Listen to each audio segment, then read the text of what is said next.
शोभनाथ शर्मा जी प्रशांत चंद्र में 101 रुपया अर्पित करते हैं। भगवान राम की सभी मनोकामनाओं की पूर्ति करते हैं।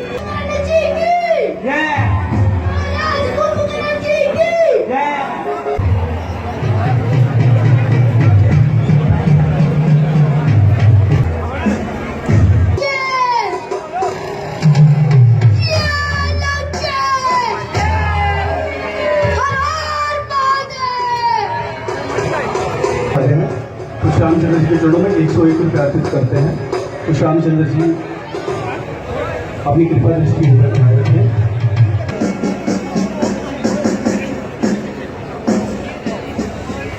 कालू राम जी तो श्यामचंद्र जी के चरणों में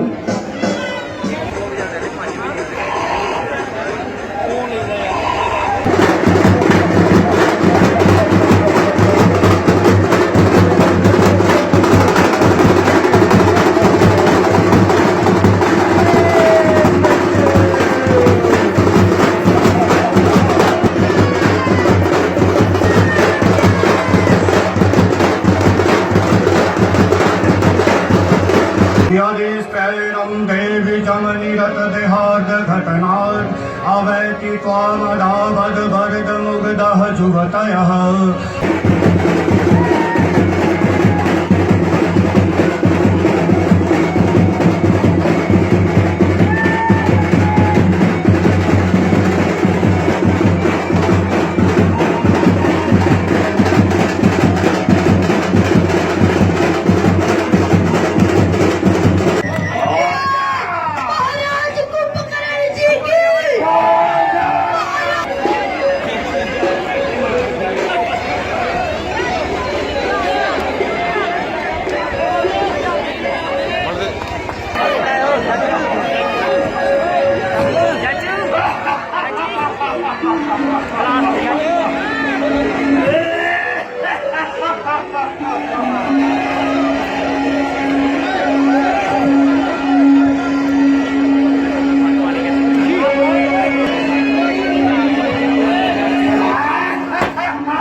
चाहे उसकी कोई नीति है, क्या नीति है, भाई भाई की पूजा होती है, ठीक है, फिर भी मैं आपके साथ अभी जाकर करूंगा और आपका सम्मान मान सारी दुनिया में रहेगा। जय लंकेश। अब देखना रण कैसा प्रचंड होगा। कुचार से हम रक्त आघात बरसाएंगे। दस जाएगी ये दरा यदि हम चाहेंगे। तूफान अंबर पर इंगित होकर ठहरेंगे।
God.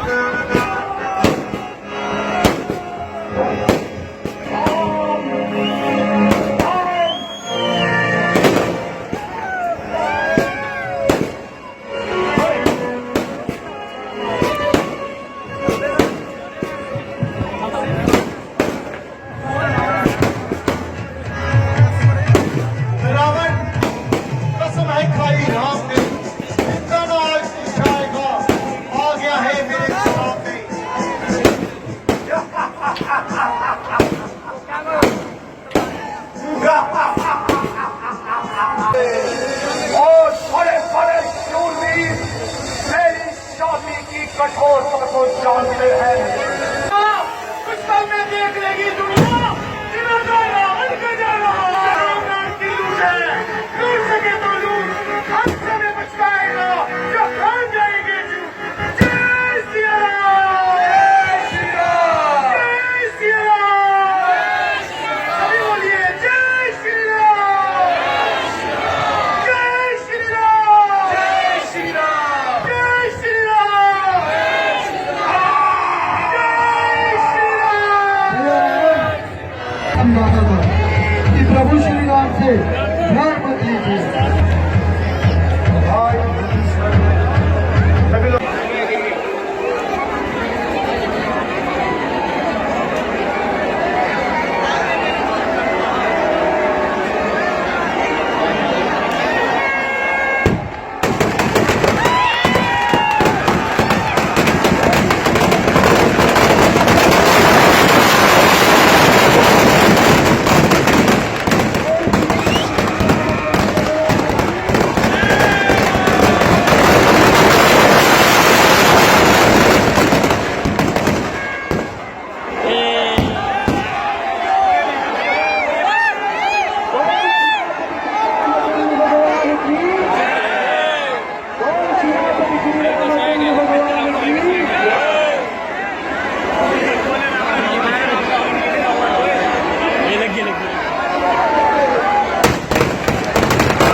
उसे एक साधारण घाव के और एक युद्ध में लगे हुए घाव का अंतर मालूम है राम?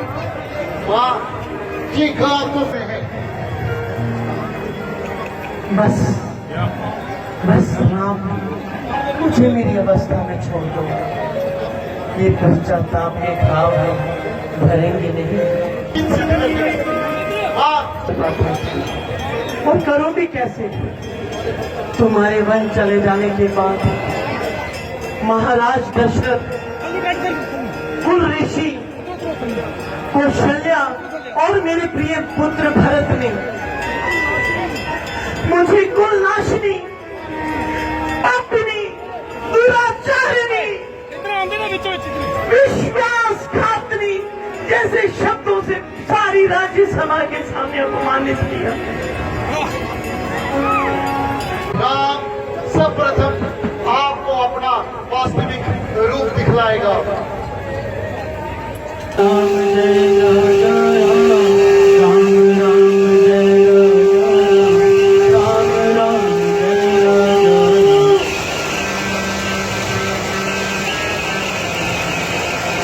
जय कुंतल जाल देख, पत्ते नीचे बादल देख, मुट्ठी में तीनों काल देख, देख मेरा स्वरूप विकराल देख। ये देख गगन मुझ में लय है, ये देख पवन मुझ में लय है। बुराई पर अच्छाई की जीत का आज का ये दिन रहता है। और किस प्रकार से भगवान राम ने रावण का संहार किया था, ये सब आपने देखा। और मैं अपनी तरफ से आज इस बहुत ही बड़े पर्व पर आपको बहुत बहुत बधाई देता हूँ। और स्पेशली जो कठुआ रामलीला क्लब है, जिनकी वजह से ये इवेंट सालों से, बचपन से हम लोग देखते आए, और आज भी बहुत बढ़िया इवेंट इनका रहा है। इन लोगों ने बहुत मेहनत करी होगी इस इवेंट को सफल बनाने में। तो मैं अपनी तरफ से और मेरे साथ जितने भी गणमान्य व्यक्ति, हमारे एमएलए साहब यहाँ पर है, हमारे पूर्व एमपी साहब यहाँ पर है, मैं अपनी तरफ से उन सबकी ओर से और आप सब लोग जितने भी इस परिसर में, इस रामलीला क्लब जो ग्राउंड हमारा रहता है, यहाँ पर जो आप सब लोग आए, मैं आप सबकी ओर से भी इनको बहुत बहुत आभार व्यक्त करता हूँ, इनका अभिनंदन करता हूँ। और आशा करता हूँ ये जो हमारी धार्मिक संस्कृति है, ऐसे कार्यक्रम हम सबके लिए, हमारी आने वाली जो जनरेशन है, हमारे बच्चों के लिए बहुत जरूरी है अपनी संस्कृति को और स्पेशली रामलीला के बारे में जानना। तो कहीं ना कहीं इन लोगों का एक बहुत बड़ा रोल हमेशा से ही रहता है। आज भी इन लोगों ने एक बहुत बढ़िया यहाँ पर दशहरा में अपना जो पार्टिसिपेशन इनकी तरफ से हो सकता था, और कलाकारों ने पिछले लगभग 1 महीने से मुझे लगता है ये इसकी तैयारी कर रहे होंगे। तो एक बहुत बढ़िया और सफल आयोजन इन लोगों ने किया है। मैं अपनी तरफ से एक बार फिर से इनका बहुत बहुत अभिनंदन करता हूँ, बहुत बहुत धन्यवाद करता हूँ और आशा करता हूँ ऐसे ये धार्मिक कार्यक्रम हमारे लिए, हमारे बच्चों के लिए करते रहे, ताकि हमारी संस्कृति, हमारे आने वाली जो जनरेशन है उनको भी पता चले कि किस प्रकार से हम लोग ये सारी चीजें करते हैं। एक बार फिर से मैं अपनी तरफ से इनको बहुत बहुत बधाई देता हूँ, शुभकामनाएं। जय माता दी। मंच पर आसीन हमारे बड़े सीनियर नेता, former minister and farmer MP आदरणीय चौधरी लाल सिंह जी, हमारी पार्टी के बड़े सीनियर नेता और जनरल सेक्रेटरी आदरणीय गोपाल महाजन जी, राम नाटक सभा कठुआ के हमारे प्रधान, उनकी सारी टीम, मीडिया बंधु और नौजवान साथियों, आप सभी को दशहरा की बहुत सारी शुभकामनाएं। बाकी जो दृश्य हमने आज देखा रावण दहन का, बड़ा ही मनोरम था और किस तरह कुंभकर्ण को जगाया गया नींद से। तो ये रामायण हमें हर साल क्यों मनानी पड़ती है, क्योंकि हमेशा ही जब बुराई आती है तो उसका अंत अच्छाई से होता है। ये एक प्रतीक है कि हम अच्छा करेंगे तो हमारा नाम होगा, बुरा करेंगे तो रावण और कुंभकर्ण और मेघनाथ की तरह उनका अंत होगा।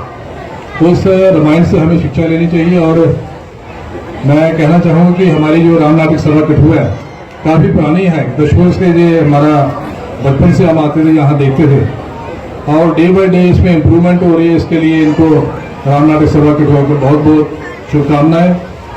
और जैसा गोपाल जी ने कहा कि ये हमें पूरी उम्मीद है कि हमारी संस्कृति को जिस तरीके से बचा रहे हैं रामायण का संचालन करते हुए आइंदे भी ऐसे करते रहेंगे, ताकि हमारी आने वाली पीढ़ियाँ याद रखें कि हमारी संस्कृति क्या है, हमारी धरोहर क्या है, हमारी हेरिटेज क्या है और किस तरीके से हमने अपने देश को, अपने कठुआ को आगे लेके चलना है। इस मौके पे मैं दोबारा आप लोगों ने मुझे यहाँ आने का मौका दिया और दशहरा की इस पावन घड़ी में मुझे सम्मिलित का मौका दिया, आपके लिए बहुत बहुत धन्यवाद और आप सभी को ढेर सारी शुभकामनाएं। जय हिंद, जय श्री राम।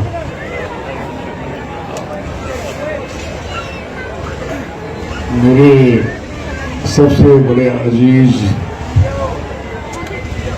और राम नाटक क्लब के प्रेसिडेंट अंकुश मल्होत्रा जी और उनका सारी टीम, और खास करके आज यहाँ पे इस असेंबली हल्का से हमारे बड़े अजीब